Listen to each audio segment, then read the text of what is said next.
Hi, today's the day we start putting it together. A little bit of math, a little bit of chemical reactions, and a couple of new vocabulary words. So speaking of putting things all together, to bring it back to where we started this, burning steel wool on a scale causes the mass to change. And I think some of the questions that we were seeing that really haven't made their way to the surface yet are having to do with the amounts. How does the amount of iron that's there relate to the amount of oxygen that's used, or the amount of iron oxide that's made? How does that scale factor into things? And the short answer is a process called stoichiometry. Stoichiometry, there's a definition there. If I were to distill it down, stoichiometry, Greek word, two components, it's basically the intersection of math and chemistry. We've had some math before, but specifically the math of a chemical reaction. The amount, the mass, the number of particles, and how they interact over the course of a chemical reaction. To build up this idea, given this chemical equation shown on the bottom, this is the combustion of methane. It's a balanced chemical equation. I've included the particle diagrams above. So we can actually say that this would mean, this chemical reaction here and here represent the same thing. That is to say, one particle of CH4 and two particles of oxygen will mush together, react, bonds will break, bonds will make, and that'll make one particle of CO2 and two particles of water. It just worked out that these were all molecules because they're all covalent. I guess this would be molecules, but this is molecular, it's an element.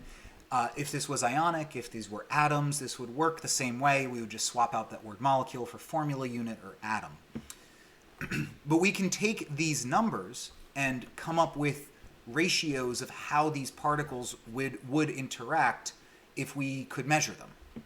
That is to say, the ratio, if you were, say, like coming up with a recipe, it would be 1 part CH4 to 2 parts O2, or a ratio of one molecule of CH4 to 2. You can come up with these ratios, and you can even write them as fractions if you wanted to.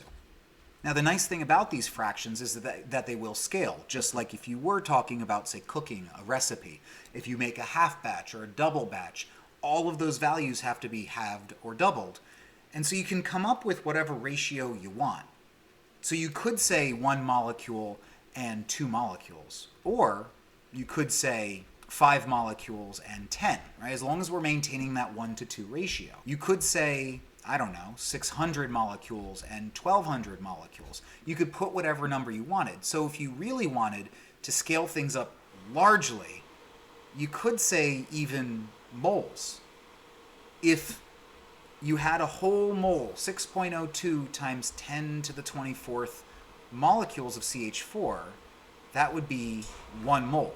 And if 1 mole of methane reacted, based on this proportion, 2 moles of oxygen would be needed to fully use everything up.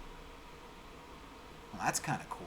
You could also come up with several other relationships between any of the reactants and any of the products, with the reactants and the reactants, the products and the products, but scaling up this molecular model to the molar scale, what we see on our macroscopic world, you can use, that's the real power of this mole. Because this mole is like a backdoor to talking about how many particles without directly talking about how many particles. And we can use that to figure out how this would work or what happens to the various parts without being able to measure them directly. We can talk about some hypothetical calculations. Speaking of calculations, here's an example. If you had 15 moles of oxygen gas, how many moles of methane would you need? Well, we still have that ratio from before. That relationship is 1 mole of CH4 to 2 moles of oxygen, and that's from the coefficients. So that actually becomes our conversion factor in trying to figure this out. We write our given value. Now we've got this new conversion factor that we haven't seen before, and it relates moles of something to moles of something else. So now we've got moles on the top and bottom of our equation, and this is where it gets really important to write the chemical in addition to the unit. Because we're starting with moles of oxygen, we're going to have to write moles of oxygen in the denominator. We're going to write moles of CH4 in the numerator. And now I know before we were always writing 1 with mole. Now we're going to write the numbers that came from the coefficients down into this mole ratio. for every 1 mole of CH4, 2 moles of oxygen are needed. So then if we do our math, we cancel out, we would end up with 7.5 moles of methane. I mean, that's the idea.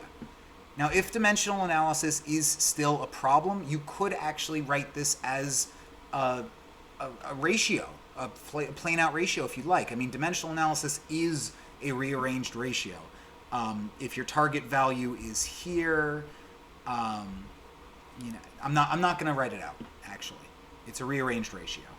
If you wanted to write the original ratio, you could just write your equation ratio on one side and then your problem ratio on the other. The equation being the coefficients and your problem being the given and the desired quantities. You'd still get the same answer. X is still 7.5 moles of CH4. So it does work, whatever works best for you. Now this number, this 7.5 moles of CH4, represents the exact amount that would completely and fully react with 15 moles of oxygen, no more, no less. This amount that perfectly consumes everything or perfectly creates this perfect relationship based on the chemical reaction is called a stoichiometric amount.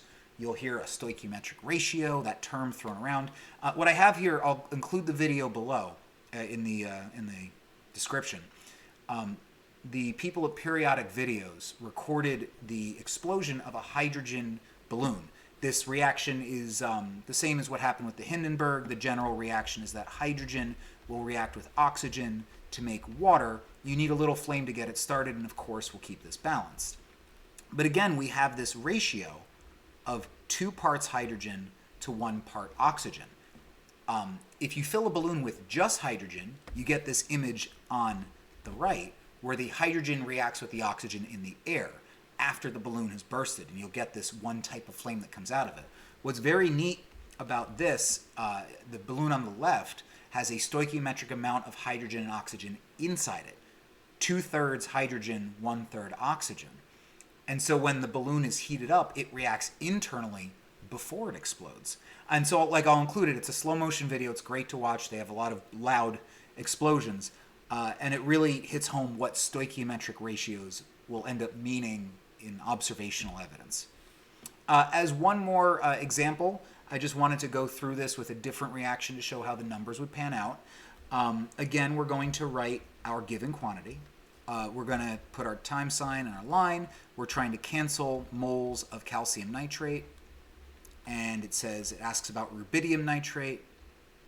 It says moles. And the numbers that get filled in here in this conversion factor will always be coming straight from the balanced equation. So we're going to put a 6 and a 3. Could you reduce that? Yeah, I mean, if you want, but it's all going to come out the same in the end because, you know, when you do your math, it'll work out. What you end up with is 4.08 moles of rubidium nitrate. Now, this problem is kind of interesting because I'm giving you information about a reactant and asking you information about a product. So what's kind of cool here is we're not just relating amounts of reactant that would react. I'm saying, given this amount of reactant, before you do any chemistry, how much product do you expect? So there's this really large amount of power in being able to plan out your chemistry before you carry it out, where this amount, you could budget for it in your, if you had some sort of a cost thing or your materials, how much space do you need to contain it once it's created. I will say that we are only talking about this calcium nitrate, so the rubidium phosphate didn't come in to the calculation at all. When you see these problems that just relate one reactant to one product, or the other way around, we usually say that we're just not going to worry about the other product or reactant. We're just going to assume that there's enough to make it happen. And the term there is that the rubidium phosphate is in excess, meaning it has as much as needed to make everything happen, and you only need to focus on this given value in the problem. So to sum things up, the coefficients from your balanced chemical equations now have an added use. They can represent the number of atoms and molecules and formula units needed to maintain that conservation of matter. But on the macroscopic scale, those numbers also represent a mole ratio telling you how much reactant you will need and how much product you will make.